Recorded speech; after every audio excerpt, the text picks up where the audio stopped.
আজকের রেসিপি হলো কাঁচা মুগের পুলি।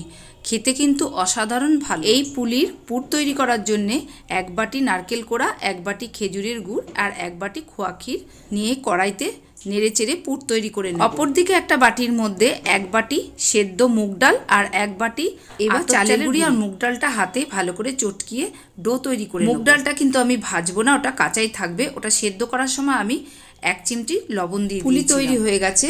এবার আমি একটা কড়াইয়ের মধ্যে সাদা তেল দিয়ে দেবো। তেলটা গরম হলেই পুলিগুলো ভেজে নেব। অপর দিকে দিয়ে দেবো আমি একটা প্যানের মধ্যে জল আর খেজুর গুড়ের পাটালি, ওটাকে রস করার জন্য আমি দেবো। এখানে চিনির রসও তোমরা করতে পারো, যেহেতু আজ শীতকালে খেজুরের গুড় পাওয়া যাচ্ছে তাই আমি খেজুরের রস দিয়েই বানিয়েছিলাম। পুলি ভাজা হয়ে গেলে আমি রসের মধ্যে দিয়ে দেবো। 1 ঘন্টা বাদে পরিবেশন করব। এই পুলিগুলো এমনিও খাওয়া যায়। তাই ভিডিওটা কেমন লাগলো, যদি ভালো লেগে থাকে তাহলে একটা লাইক করে দিও প্লিজ। টাটা।